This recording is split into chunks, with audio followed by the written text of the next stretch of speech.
Kali ini kita akan sampaikan informasi berkaitan dengan aturan main dalam proses seleksi KIP kuliah SNBP 2025.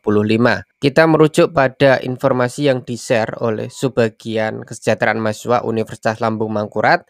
Akan tetapi ini berdasarkan hasil rapat pengumuman calon penerima KIP kuliah jalur SNBP tahun 2025 yang dilaksanakan oleh Pusat Pembiayaan dan Asesmen Pendidikan Tinggi Kemdikti-Saintek pada Selasa tanggal 25 Maret 2025. Artinya apa? Informasi yang di-share oleh ULM ini berdasarkan arahan terbaru, arahan yang paling update dari Kemdikti-Saintek untuk langkah-langkah atau tahapan-tahapan dalam proses seleksi KIP kuliah di SNBP tahun 2025. Nah, coba kita gali informasi yang di-share apa saja. Berdasarkan captionnya, yang pertama disampaikan bahwa perlu diketahui bahwa KIP kuliah 2025 ini tidak dikelola lagi oleh Puslapdik, melainkan secara kelembagaan sudah dialihkan ke PPAPT Kemdikti-Saintek karena Puslapdik di bawah Kementerian Pendidikan Dasar dan Menengah. Sedangkan KIP kuliah berada di bawah naungan Kemdikti-Saintek. Sehingga pada tahun 2025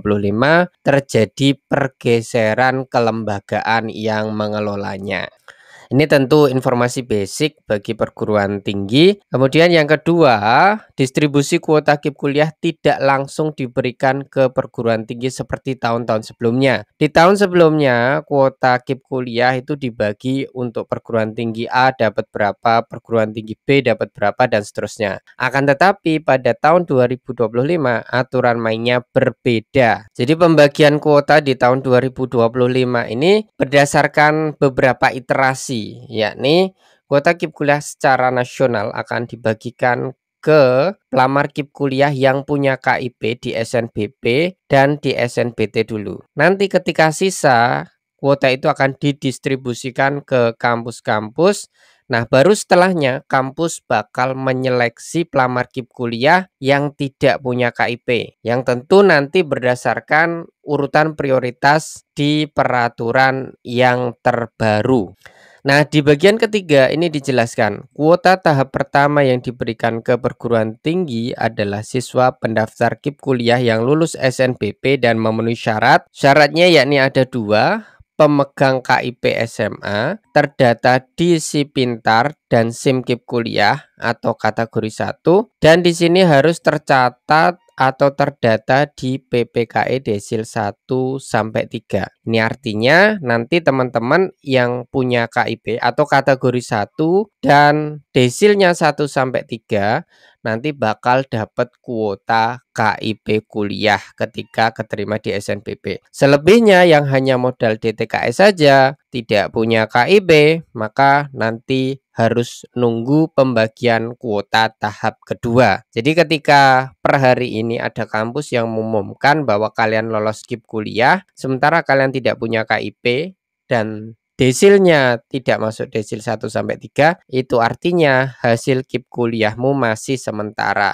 Karena nanti bergantung pada besar kecilnya kuota KIP kuliah yang didapatkan kampus. Nah, di bagian 4 ini disebutkan bagi siswa pendaftar KIP kuliah yang lulus SNBP dan memenuhi persyaratan tercatat atau terdata di DTKS atau masuk kategori 2, kuota akan diberikan setelah data calon penerima melalui jalur SNBT didapatkan. Jadi yang hanya terdata di DTKS atau kategori 2 di websitenya SNBP, maka per hari ini keputusan KIP kuliah kalian masih bersifat sementara dan akan bersifat final nanti setelah diketahui hasil pelamar KIP kuliah yang diterima di SNBT seberapa banyak. Masih ada kuota sisakah di perguruan tinggi kalian?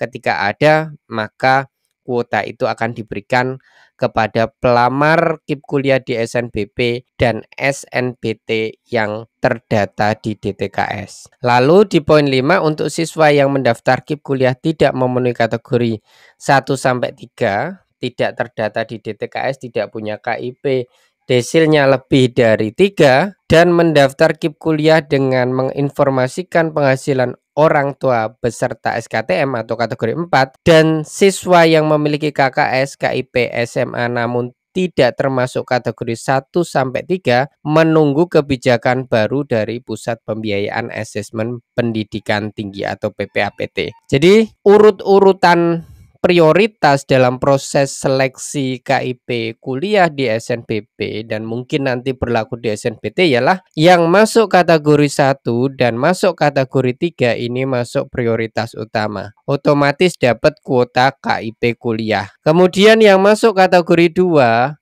ini menunggu kuota tahapan berikutnya setelah pengumuman SNBT. Kemudian yang masuk kategori 4 ini menunggu kebijakan PPAPT. Kalau seluruh kampus mengikuti arahan atau peraturan yang rigid dari PPAPT ini, maka teman-teman yang hanya modal SKTM ketika kuota KIP kuliah di kampusnya tidak banyak, maka berpeluang kecil untuk dapat KIP kuliah karena urut-urutannya yang punya KIP aktif, kemudian yang desil 1 sampai 3, kemudian DTKS. Nah, kalau nggak masuk DTKS ini ya semoga masih ada kuota KIP kuliah yang longgar di kampus kalian sehingga kalian tetap bisa dapat KIP kuliah ketika keterima di SNBP atau SNBT. Jadi nggak ada jaminan ya yang lolos SNBP atau SNBT bakal dapat KIP kuliah. Dan tentu yang bertanya-tanya kapan pengumuman KIP kuliahnya, terserah kampus, tetapi merujuk pada aturan ini ditegaskan bahwa kepastian KIP kuliah kalian ini baru bisa diketahui setelah seluruh kuota KIP kuliah didistribusikan oleh PPAPT, yakni tepatnya nanti sehabis pengumuman UTBK SNBT. Persisnya tanggal berapa tentu di sekitaran bulan Mei dan Juni gitu ya. Itu informasi yang tidak mengenakan mungkin bagi teman-teman yang tidak terdata di DTKS. Namun ini kategori ini berbeda ya, kategori di SNBP ada 4, kategori di SNBT cuman ada 2. Nah, rujukannya ya tadi punya KIP desil 1 sampai 3, DTKS, baru yang nggak masuk kategori 3 ini baru merekalah yang punya peluang agak kecil dapat KIP kuliah di SNBT ataupun di SNBP. Semoga informasi ini bisa menjadi refleksi semuanya.